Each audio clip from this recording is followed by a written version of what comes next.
Thanks for being here. Thanks for having me. Well, you're out talking to folks. What's on their mind in Oklahoma right now? You know, I think, number one, they're very concerned about what's happening in Ukraine because it's in the news. They were interested in the interaction between Putin and President Trump. I'm sure they'll be very interested in how today's meetings go. So they're talking about that. There's still very much pocketbook issues, inflation, job creation, beginning to hear more and more about government funding as we move towards September 30th. And then, you know, obviously it's a pro-Trump state, but it's also a state that Oklahomans are never shy about telling you what they think. So a lot of different opinions on Trump, although I would say, you know, the election were today, he'd still carry every county in the state of Oklahoma. He's pretty popular here. So you're in the approach process right now, and because of rescission, you were able to do a lot of things. It was pretty quiet. There wasn't a lot of focus on Tom Cole because there's so much on what was happening with the rescission. But where are you in that process? Well, we're not as far along as I'd like, but we're pretty far along. We've passed, there are 12 basic bills that fund the United States. 9 of them are out of committee, and that's my job. We were hoping to have all 12 done, but honestly, they made the August break longer, in my view, than it should have been. We didn't get the last 3 done, and the Epstein controversy erupted, and the Speaker wanted us all to go home. So we'll get those 3 done. We've got 2 across the floor, but they represent 60% of all spending. Defense, which is half, and then another good chunk in MILCON, military construction and veterans affairs. We'll probably take another one up when we get back. The Senate's doing better than they've done in several years. They haven't passed any bills before the August break in 7 years. They've got 3 done. They've got, I think, 6 or 7 out of committee. I'm having extensive discussions with Susan Collins of Maine, who's my Republican counterpart and also chairs the committee. We'd like to get at least a couple of bills to the president's desk before the September 30th deadline, maybe more if possible, maybe defense, but we would have to pay a big price, give the Democrats something they want, because in the Senate we got to get to 60. This is a very different process than reconciliation, which you can do on a partisan vote.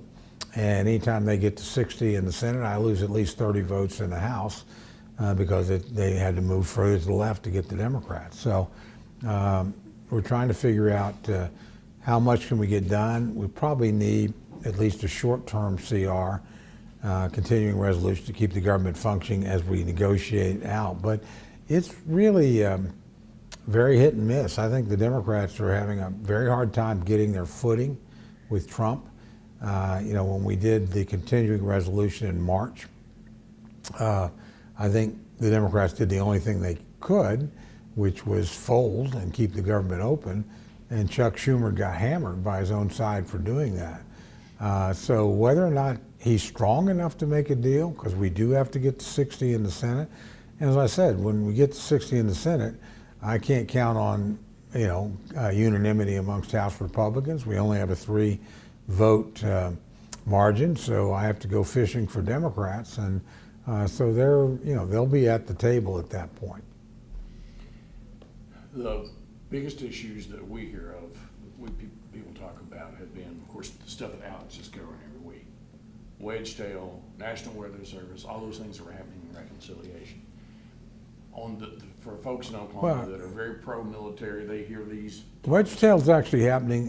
You know, Wedgetail National Weather Service will actually happen in appropriations as opposed to reconciliation. You know, we got 2 wedgetails last year, and even though it was a CR, we got them in, and so they're committed to Pentagon to get at least 2 of those things. And for those of your listeners who don't know, these are the follow-on to the AWACS, called E3s. These are much newer planes, much more capable. They're in service now. We don't have a lot of design issues here. The Australian Air Force uses them. It's pioneered them, quite frankly. The British Air Force uses them. The Turkish Air Force just bought one. It's a much more capable plane than the E3s, which are very old technology. But the important thing from an Oklahoma angle is There were 32 of them in the Air Force, 28 fly out of Tinker. So there's a lot of Oklahoma jobs there tied up. And there's a huge debate in the American military about, do we need this capability, or can we do all this from space? And most of the pilots I talk to don't think, we've never done it all from space. So they're saying, I'm going to go into a fight and you're going to rely on something we've never tried before. Whereas the E3s, and more importantly the E7, give you, complete aerial awareness of every potential target, every potential threat in every direction. They actually direct an aerial battle. And so, we've got enough money in the House bill this year to sustain this program. We're not buying more planes. We will next year. This is to, move the production along, get these next two done, keep the lines open. And but there'll be a big debate about that in conference. So that issue is a big one for Tinker, and we'll be accused of being parochial, and I suppose in a sense that's fair. But the real issue is, what do you need for combat capability? And I think it's pretty convincing to me when I look at the evidence, listen to the experts. We need this capability in the interim. The phase out of E3s would take how long? Yeah, it doesn't take long at all. I mean, that fleet is now down to just over half the size it was. So it was 28, it's down to about 16 now and going down. They're literally cannibalizing the old E3s to keep the current E3s flying. This is something, honestly, that probably should have been done a decade ago. Again, the Australians began to develop the E7 in the early 2000 teens, so we're getting to this party later than we should. But we're here now, and again, we've got this capability. We can upgrade it, we can improve it, but we certainly need it. Okay, so approach, National Weather Service, Wedgetail, people in Norman, Oklahoma, no problem with thinking about NWS? Well, no, they worry a lot about National Weather Center, but the whole district does. It's really funny. I was just making this point in Midwest City. I said, when I'm up here, everybody, cares about Tinker, but they don't ask me much about Fort Sill. I'm at Fort Sill, they know Tinker's important, but they don't ask me much about Tinker. They want to know about, everybody in Oklahoma wants to know about the National Weather Service, and I don't care who you are. The National Weather Center is one of the crown jewels that we have, not just as a state, but as a country. I mean, this is where severe storm forecasting, not just tornadoes that we focus on, but hurricanes, everything. It's the most advanced weather center in the world. And we think it was badly underfunded in what I will call the OMB, the Office of Management Budget, initial budget. We've been able to protect it, and mission number one is to continue to protect it. I think it's not just a matter of it gives you a lot of extra time to turn to warning in a storm situation, but the private entities that use the data coming out, for instance, to reroute ships at sea so they don't run into typhoons, or to move them from one. It's amazingly important stream of data, both economically and certainly in terms of the physical safety of the residents of this country and people all over the world. So that's a fight we're happy to have. We've won it so far. We'll try to continue to win it. There was a lot of discussion from both sides. It's really hard. It was coming at people really fast. The aspects of one big beautiful bill that impacted, let's take first Oklahoma, things that were there that people may have not heard about. Yeah, no, it's an amazingly complex bill. I think it's the most consequential single bill I've seen in my time in Congress, because first you make the Trump tax credits of 2017 permanent. That alone makes it huge, because that would have been the largest tax increase in American history. Those were not extended. Then you fulfill the president's promises on the campaign, where he made several proposals, honestly, that were really aimed at what I would call blue-collar America, working America, no tax on tips, no tax on overtime, People working overtime, people working for tips, usually really need the money. There's tax on Social Security, that's misunderstood, but there's a $6,000 tax credit for people that are primarily living on Social Security. That's a lot of hard-working folks. So now those don't go on forever. They're only 4 years, and Congress will have to look at them, and a new president will have to look at them and say, do I want to extend them or not? But they fulfill his promises. Then you've got the whole component of deregulation. This is really important for energy. You've got about $170 billion for border security over a 4-year period. You finish the wall, you add new technology, you hire new ICE agents. Then there's about $150 billion for substantial investment in military hardware, ships, Virginia-class submarines especially, new frigates, new airplanes, things of that nature, because we've got both a dangerous war in Europe and an emerging threat in the Western Pacific with China. Then you have things that people don't even know are there. There's $12.5 billion to modernize air traffic control. We'll be big beneficiaries of that because we have the Mike Monroney Aeronautical Center here, and we train most of the air traffic controllers. We're going to need more money on top of that. Our current Secretary of Transportation thinks it'll take over $30 billion. We have the safest airspace in the world, but we're running it on 60s and 70s technology. It's all floppy disks and copper wires. It really needs to be updated.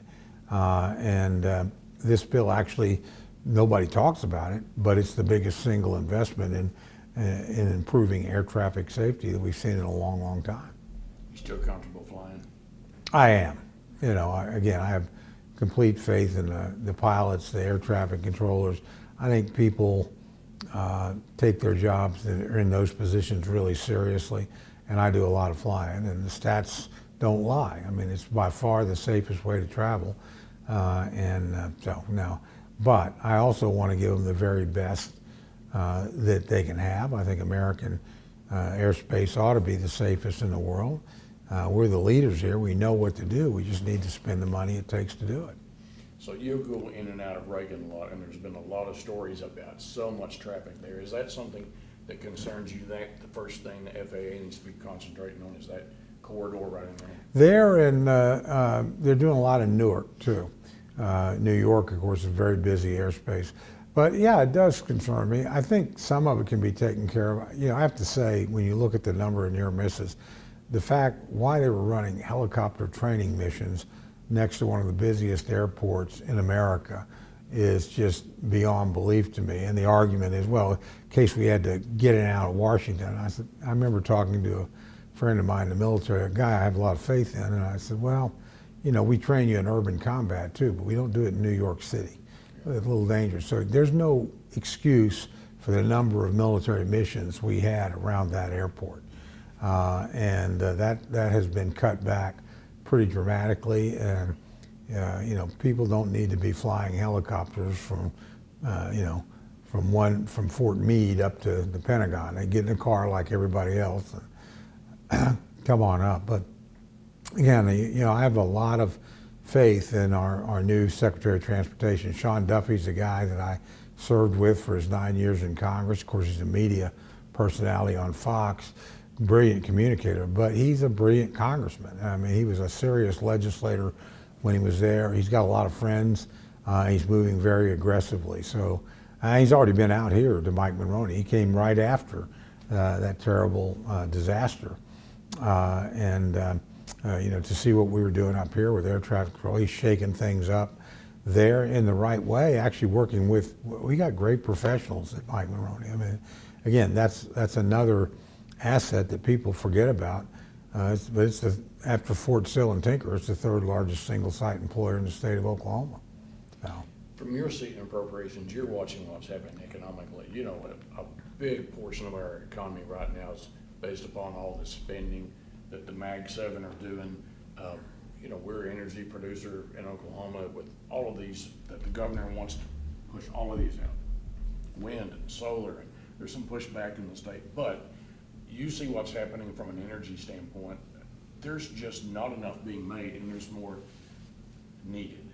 Your thoughts from your perch looking at all this and the crunch that we're getting in terms of electricity and all those aspects of the government, the president and his tariffs.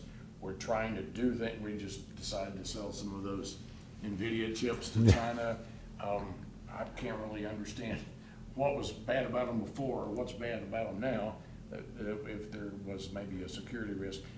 But from your position, you're watching all of this, your thoughts about where this is all going? Well, on the energy front, I have a lot of confidence in the president. Look, this is probably the most pro-energy president we've had. Pro in the traditional sense of fossil fuels, without a doubt, but also nuclear. He's not anti, green energy at all, as long as it makes economic sense to do it. And Oklahoma's a pretty good example of that. Look, wind power makes sense in Oklahoma, probably doesn't make sense in other parts of the country. So, but I feel good about the regulatory front. I feel super good because he appointed Doug Berman, Secretary of the Interior. Federal government controls almost over a fifth of the land surface of the United States and all the offshore stuff.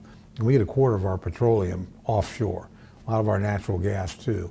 So you want a guy, Burgum, self-made billionaire, but very good friends with Harold Hamm here in Oklahoma because he was governor of North Dakota. And so he's very pro-energy. He not only leads that department, is that and the Department of Energy are two most sensitive. He's been made the czar of energy issues. And I can tell you, he knows what he's talking about. And he also knows the demand is coming, particularly for AI, which is a huge energy consumer.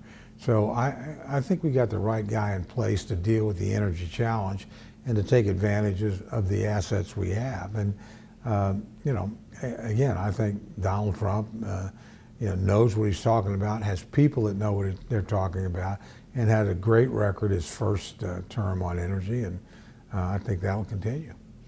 Last, we're all enthralled by what's happening in Washington today. We saw what happened over the weekend up in Alaska. You see what we're spending in that particular conflict over in Ukraine. Your thoughts about the 10,000th level, where this could be headed? Well, my instinct, first of all, we ought to remember what it's costing the people involved, one of whom is our friend, one of whom is not. Vladimir Putin is no friend of the United States, and neither is his Russia. I think it's been a disaster for Putin. I mean, the war's claimed over 1,400,000 casualties, over 1 million of them Russian. Probably 250,000 dead Russians, probably 130,000 dead Ukrainians. I mean, we lost 2,400 people in 20 years of combat in Afghanistan. Lots of wounded. I don't want to minimize that, but KIAs. A bad year in the Afghan war would have been a great month in this war. And I would also say, I would argue Russia suffered a strategic defeat. They pushed Sweden and Finland, historically neutral countries, into NATO. The NATO alliance is rearming, revitalized. People forget NATO countries have actually collectively given more than we have to Ukraine.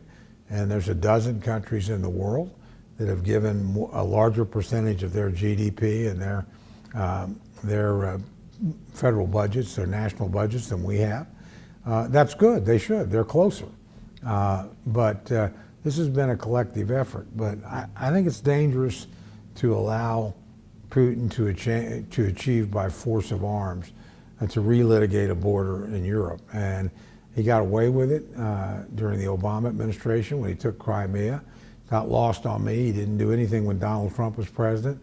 As soon as he saw Afghanistan and the debacle that Biden, inflicted on the country then, guess what? He's back to Ukraine, and we end up with this awful war. So I do think at some point, when people ask me how this will end, I said, to me, it's sort of like Korea. The two sides will fight themselves out, and there'll be a line someplace. And how you negotiate that is important. And a lot of people thought we were wasting our money in Korea, who's one of our best allies in the Western Pacific, who's one of the most dynamic economies in the world, who invests in our country. South Korea is actually a very good friend of the United States. So I think the possibility is true here, but I think the president's right. He's just trying to stop it on reasonable terms. I don't think the Ukrainians can, they're not going to re-liberate Crimea. I think that's probably gone. And Russia, while I think it's suffering worse damage, the reality is they have an enormous capacity for suffering, as they demonstrated in the Second World War. Most Americans don't realize this. 97 Russians died for every single American in the Second World War. That was the real front. That's where the Germans suffered 3/4 of their casualties. Russian people are tough, able people. I mean, I have a lot of admiration for them. And they're about 4 times the size of Ukraine in terms of population. So in a war of attrition, they've got the edge. And Putin's willing to fight wars of attrition in ways that Americans can hardly imagine. But I do think, I take a lot of comfort from the fact that the president didn't make any bargain. As he said, the Ukrainians have got to decide when this is going to end. It's their country. We can't be here forever or completely, but we want to be part of it. We're working with our European partners. The whole world will be better off, just like it was in Korea. The sooner we get a solution, the better. But Vladimir Putin doesn't strike me as a guy that folds easy, and I think it's reckless and dangerous. But I think we're better off staying the course and working with our friends. And again, as I said earlier, this has engaged the Europeans like something we haven't seen since the Second World War. I mean, they are all in. They are increasing their commitments to NATO. They are, giving weapons and support to Ukraine. The British and French have talked about, once we have a peace deal, maybe stationing some of their forces in Ukraine as tripwires and guarantees. Again, none of this would be happening if Trump wasn't shaking things up. We'll just have to see how it ends up. But the Ukrainians we're not gonna decide this. It's gonna be a decision the Ukrainians and the Russians make between themselves. And what we can decide is how much and what part of this do we want to be. But we can't control either party here. We have a lot of influence. We don't have final decision-making authority. I said I was going to ask Lab's last question, but you brought up South Korea. Are you concerned about Taiwan right now? I am. I think this is a lot like watching the 1930s. We had a great European power, Germany then, and Russia now, changing borders, relitigating borders by force of arms, whether it was the Rhineland or Austria or Czechoslovakia or eventually Poland. And there was a great Asian power then, Japan then, China now, watching. And when it thought, that seems to be working for Hitler, it did pretty much the same sort of thing in the Western Pacific. So I do think the Chinese are keeping an eye on this. I think they are measuring American resolve, measuring Western resolve. They have a big geographic advantage. If they start something with Taiwan, it's 90 miles from them, it's 9,000 from us. And it's like Ukraine. We have no treaty obligation to Ukraine. And so I'm proud of what the United States has done, but this is not a NATO country. We don't have the same degree of obligation we would have if this was France or Poland or, England. Same thing's true in Taiwan. We have a moral obligation and we have a political obligation to provide them with support and self-defense, but we're not committed to spend troops. What do we do if the Chinese just decide to blockade Taiwan? They have the largest Navy in the world. They could do that. We're going to challenge that. We're going to break the blockade. And you can starve, Taiwan has about 10 days worth of energy and about 30 days worth of food at any given point. We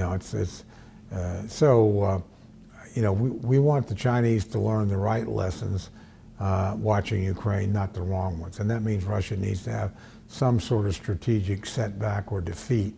I think they're on the way to doing that, but again, the Russians are tough people and they can hang there a long time. And if we quit before them, then I think that's a challenge. What I just heard you say, I think, is like lessons of 38. That people, if they think they can just keep pushing on you, they'll just keep pushing. and that China is watching what's happening in Ukraine very closely, judging the strength of the Western democracies. Yeah, I think that's true. There's an old saying, history doesn't repeat itself, but it rhymes. There's some interesting parallels here. We're, in a position somewhat similar to what Britain was in the late 1930s. We are the guarantee of peace. Americans don't like to have to do that everywhere. I don't blame them. But history shows we have an interest in who runs Europe, and we certainly have an interest in who runs Asia. But again, the main competitor, and there's a lot of discussion about this in Washington, is China. It's the population 4 times our size and an economy the second largest in the world, and a very capable, able people.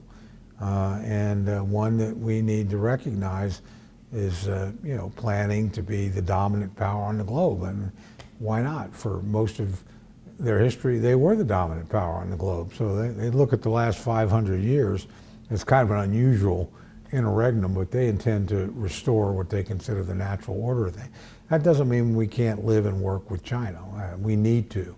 But it also means that their version of the world would not be our version of the world, and would be a much less comfortable place for the United States to live securely and to operate. So, I think we got a very strong president. I think he creates a lot of uncertainty for both the Chinese and the Russians, and I think he uses that to his advantage. And so we'll see how he does. But regardless, we need to be stronger economically. I think he's doing the right things to get us there, and we certainly need to up our game militarily. Mr. Chairman, thank you for your time. Thank you. Great to be here.